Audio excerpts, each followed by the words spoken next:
that lifestyle leads to constipation, which later on aggravates to a piles or a fissure.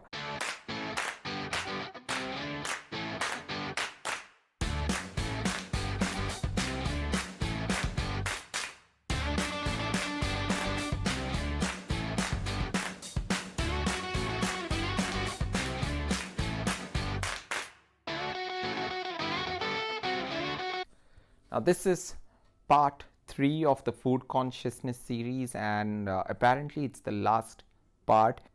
Through this video, I hope and I expect that I raise your food consciousness so you understand the importance of every macronutrient we spoke about till now and the macronutrient that we're going to talk about today, and not discount them from their diet, rather show loyalty to them so that they can give you your fruitful returns back. So in today's video, we're going to talk about the 2 heavy F's. What the F are these? Who the F are these? The 2 F's. F for fat, F for fiber.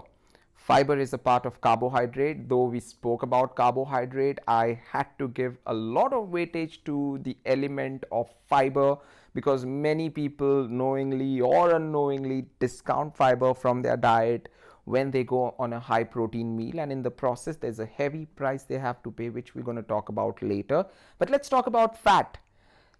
Should we confuse ourselves with all these complicated jargons or the names that have been given to various type of fat as a macronutrient, like what is saturated, unsaturated, trans fat, so on and so forth? I personally feel we don't need to. End of the day, if you can identify what is good, what is bad, because obviously there is a term good fat, there is a term bad fat. When you identify what is good fat and bad fat, it's equally important for you to take the right decision to choose the right fat that should go in your stomach, and the benefits will be seen thereafter. Now, how do you differentiate between what is good, what is bad? We all know what is good, what is bad. I'm just giving you a simple example. You just walk past a fast food joint and imagine this chef over there who is possibly making some food item that is deep fried. You know, the aroma, it spreads beyond 22 yards, and if you're in the vicinity, the first thing that happens is you smell it. After smelling it, you would want to see who's cooking what, and your neck turns, your eyesight then captures what's being cooked, and the very next thing that you want to do is just go devour whatever's there. So obviously you spend some money, you take the food and you consume it without knowing just a handful of deep fried stuff could have close to 400 to 500 calories. And that won't suffice your hunger too. You may have like 2, 3 or 4 of it, or possibly a plate full, and there itself you consume close to 800 to 1000 calories, which is a lot of food, and all that's going in your stomach is a lot of cholesterol based food, these triglycerides, just not good enough because they are busy forming a wall in your arteries, which might in the future invite a lot of heart related diseases and a lot of cholesterol related diseases. You might as well invite morbid obesity in the process unknowingly. Well, it's a thought. End of the day, when you change your thought, any transformation is possible. We have a thought process that forces us to think that only unhealthy food is tasty, only deep fried food items are tasty. But it's a big no. Deep fried food is not supposedly tasty. There is healthy food as well. All you need to do is just use a thought process to know how could you make it tasty and enjoy eating it. Instead of going for deep fried, if you want to have that essence of oil, just go for shallow fry, just go for grilled item, just go for air fried item if you want to have that crispy effect, and you still have it with the right condiments and spices. Just avoid deep fried stuff. It's extremely rich with trans fat and it's just not good for you. Fat could either make your organs or break it. Good fat is essential if you want your organ health to be optimum. End of the day, if you want to have a healthy heart, make sure that you're having good fat. That good fat is responsible for regeneration of cells, for support of energy. So whatever fat that you eat could be used as energy when you're basically working out in the gym.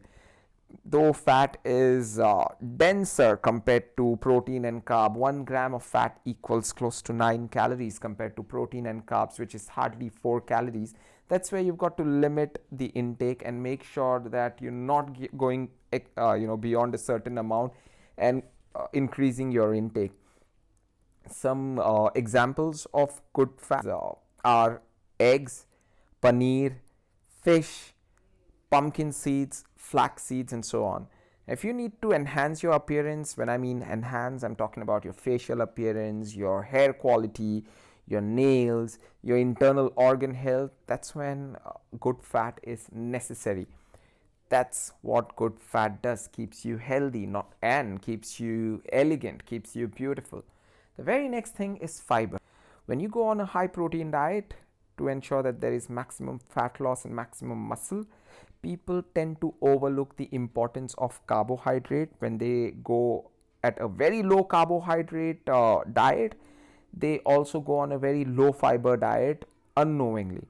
That lifestyle leads to constipation, which later on aggravates to a piles or a fissure.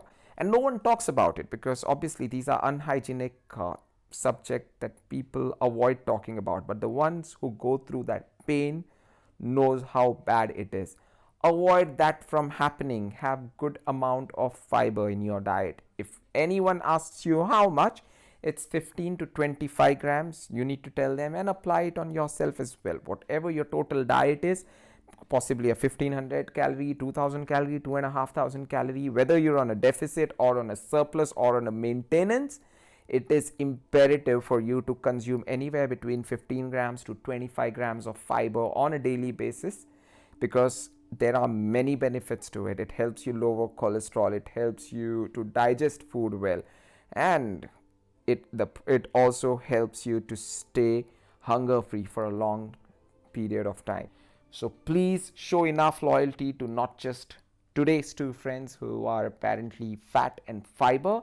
Show enough friendship to your protein, your carb. Make it a balanced approach. Love them all and see how they love you back by giving you your fruits in the form of gains. With that being said, I wrap up this 3 series video on food consciousness. Any questions, feel free to shoot. I'm always all ears to listen to you so I can assist you in the best possible means.